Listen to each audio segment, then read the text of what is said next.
Coucou les addicts de sucré salé. Bon bah voilà, encore une nouvelle recette avec nous ensemble. Je sais pas quel temps fait-il chez vous, mais en tout cas nous il pleut. Nous on habite à côté de Beauvais, à 5 minutes de Beauvais. J'aimerais bien que vous marquiez dans vos commentaires d'où vous venez, de quel département. Voilà.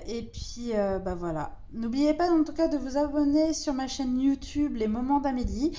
N'hésitez pas à mettre vos commentaires et puis au fur et à mesure des recettes effectuées, mettez vos photos directement dessus. Voilà, donc là aujourd'hui on va faire sur ce livre là la 18e recette sélectionnée. Donc ça sera le gâteau renversé à l'ananas et à la vanille qui se trouvera à la page 62. Voilà.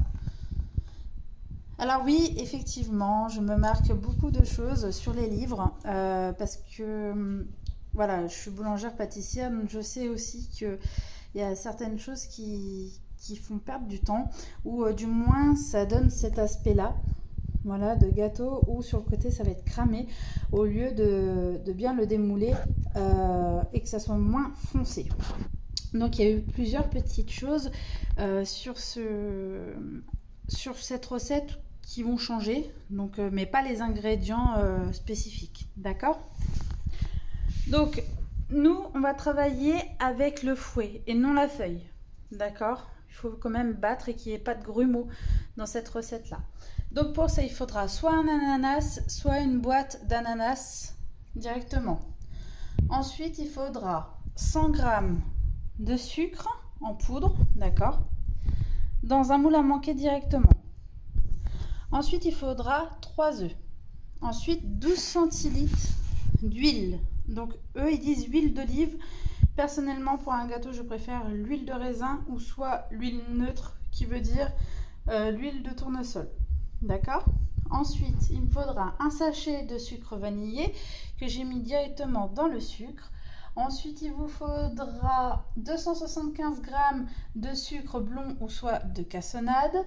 Ensuite un yaourt nature. Et en farine il vous faudra 230 g de farine et un sachet de levure chimique. Voilà, donc on va commencer la recette. Tout d'abord, ce que vous allez faire, c'est que vous allez mettre ça sur le feu. Donc voilà, on est sur le feu, vous allez mettre à puissance maximum et surtout vous n'allez pas remuer votre caramel qu'on va faire au fond directement. Surtout pas le remuer, pourquoi? Parce qu'il va cristalliser juste après. Donc faut le laisser fondre. Une fois que vous voyez que ça commence à devenir brun, souvent ici, vous prenez un torchon et hop, vous le remuez sans toucher l'intérieur bien sûr et en faisant toute attention à ne pas vous brûler.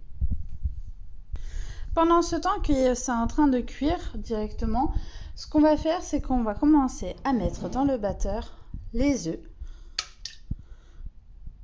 le sucre plus le sucre vanillé,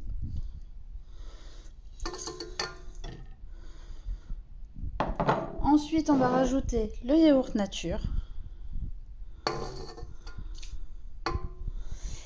Et on va mélanger ça tout doucement, d'accord?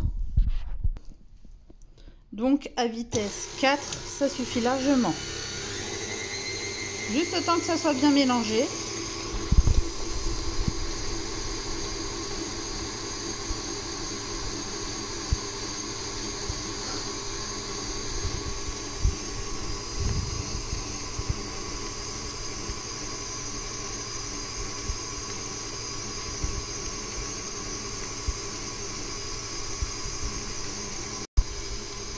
Donc là, on voit que tout est mélangé. Ce qu'on va faire, c'est qu'on va mettre du coup la farine plus la levure chimique.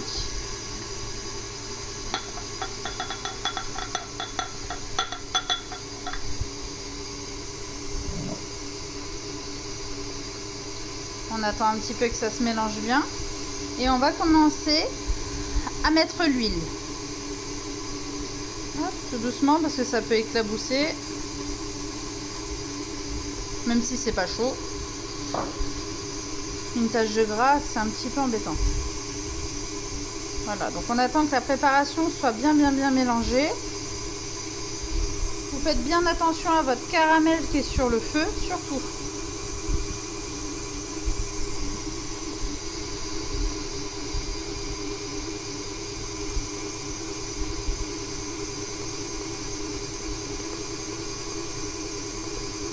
Donc voilà, pour moi c'est bon, c'est ok. Donc on commence à arrêter, hop, et on retourne sur notre petit caramel.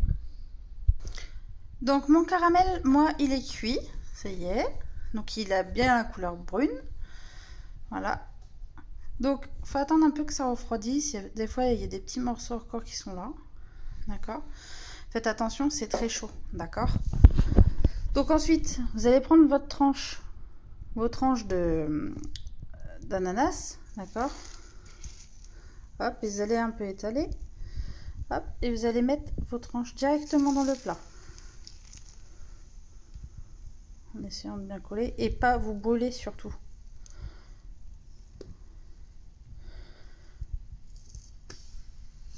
Si vous voulez qu'il y ait plus de caramel, vous mettez beaucoup plus de sucre en poudre, bien sûr.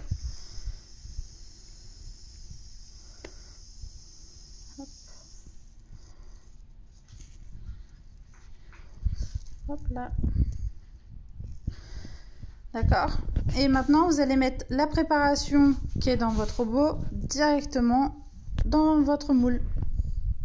Donc, vous allez préchauffer aussi votre four avant de mettre la préparation à 180 degrés directement. À tout de suite. S'il vous reste des morceaux d'ananas comme moi, vous pouvez tout à fait les mettre dedans. Ça peut être que meilleur. Voilà. Si vous n'aimez pas l'ananas, c'est pareil, vous prenez des pommes, des poires, peu importe. La recette va avec tout. Donc voilà, ma préparation, elle est faite. Tout est fait directement. Donc maintenant, vous mettez votre moule directement, donc votre gâteau, au four à 180 degrés pendant 45 minutes. Vérifiez votre cuisson avec la pointe d'un couteau. Vous plantez au milieu et vous regardez si c'est cuit. S'il n'y a plus de pâte sur le couteau, s'il n'y a plus rien, c'est que c'est cuit. S'il n'y a pas assez, vous remettez. Par contre, faites attention, certains fours comme les chaleurs tournantes peut des fois cuire beaucoup plus vite. Faites attention que ça ne crame pas. Surtout vérifiez votre cuisson à partir de 30 minutes. D'accord? Allez, à tout à l'heure. Donc voilà, le gâteau, moi il a mis 30-35 minutes au lieu de 45 minutes. Je vous avais dit, il fallait vérifier. Voilà. Donc le gâteau, il est fait. Vous attendez qu'il tiédisse pour pouvoir le démouler, pas avant. Hein. Sinon, avec la buée, ça va pas se démouler, d'accord? Donc voilà, on s'arrête là pour aujourd'hui. On verra demain la recette 19 qui sera à la page 69. Ça sera le clafoutis aux poires et au Nutella. Voilà. Donc n'oubliez pas de vous abonner sur ma chaîne YouTube Les Moments d'Amélie. Je vous fais tous de gros bisous et à demain. Bisous.